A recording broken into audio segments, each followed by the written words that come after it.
Yo, what's going on, my dudes? Welcome to another RuneScape news coverage video. For this video, we're going to be talking about RuneScape Mobile and a dev blog that they came out with this month. So without any further ado, let's jump right into the video. Let's go.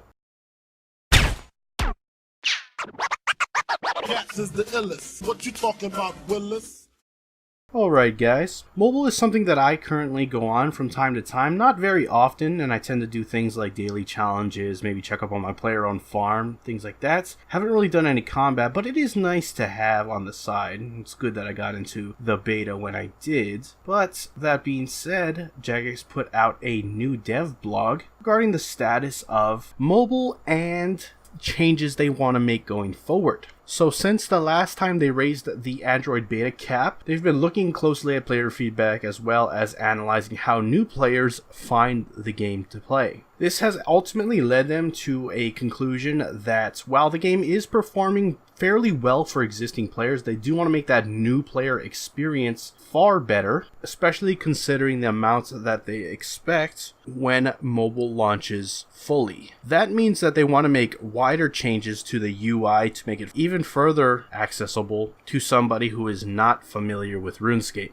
So the reason for these UI changes come in twofold. Many mobile players will end up playing on the desktop client. This has been proven to be true with old school mobile, as they've seen a significant portion of brand new mobile players also playing on desktop. As it stands right now, the UI for mobile is significantly different to the UI on desktop. So if they want those new players who find the game from mobile to feel comfortable, they want to have a sense of parity among the two platforms. The second reason for this change is that they don't want to support another UI mode. If they introduce a new UI mode for mobile devices, then they end up introducing even more layers of checks and development process that increases the workload for the teams creating content for the game. This extra layer includes further QA testing requirements that slow down and complicate the process of creating new content, which is ultimately not a very good situation. So you might be asking, what does this even mean? So going forward, they're going to be doing a fair bit of work to unify the two systems, be it mobile and desktop. They won't exactly be the same, as the way the players interact with the game are different, but it's going to be closer to one another than it currently is, which will make it far easier to develop content for the game and easier for players to transition between the two platforms. Currently, Jagex is in the process of defining what the UI will be, but they have made small steps towards this end. Where possible, they're going to be trying to make changes that they feel are good for both platforms, and a good example is the new worn inventory interface layout that you're seeing on screen here. Things that they kept in mind when trying to design the new layout is, back when the sigil slot, many people said it wasn't in a very good spot, felt tacked on. Also on mobile, currently cannot use the classic tree layouts because it's too wide due to the sigil slots. And for many long-lapsed players returning to the game, and even old school players moving to potentially RS3,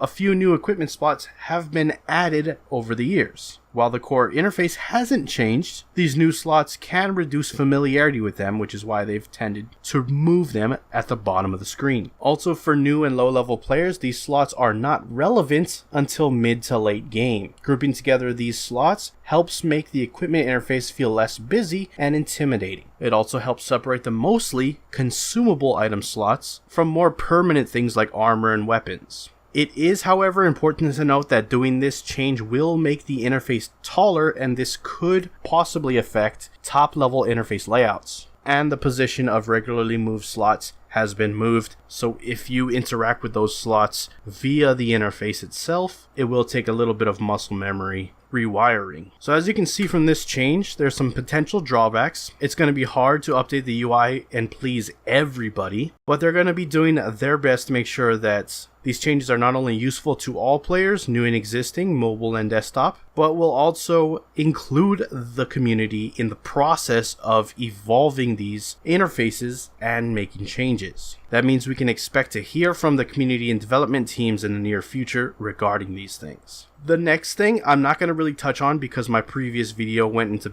greater detail, and that is obviously the buff and debuff bar changes. Again, refer to the video previously about it if you want to go into greater detail as to what kind of changes they're making for this. This will be obviously for both mobile and the desktop client. Next up, we have some action bars. This is pretty simple, but they're going to be adding additional action bars, 3 additional to be specific, to use across both mobile and desktop. This, including the 5 that you can purchase, will mean that you'll have a total of 13 action bars if you have them all. Moving on to feature release plans. Jagex plans to uncap the Android members beta in the near future. So if you're a member and have Android devices, you'll soon be able to play on mobile and not have to worry about getting in before an influx of other players. If you're somebody who uses iOS, little unfortunate, they're still developing that version and are not in a position to release a beta yet. They need to work on a few stability issues and then focus on the best way to get it into the players' hands. However, the way betas are organized in iOS means that they won't be able to run the same kind of beta as Android. I'm not sure exactly what that means, but they do know that players are eager, frustrated, and really want to get their hands on the iOS version, and Jagex wants you guys to know that they're trying to get it out as soon as possible. Once the stability issues are in check, they can expect to get it to us promptly, but we're going to have to wait and see. That is it for your latest on the RuneScape Mobile. I'll have a link to the dev blog we used to talk about this issue down in the description below. If you want to read it in its entirety, go on and do so. With that, I'm going to wrap up the video. If you have enjoyed it, hit that like button. If you're not subscribed and you want to stay up to date on all things RuneScape related, then hit that subscribe button. Anyways, I appreciate you watching. I am out. Peace.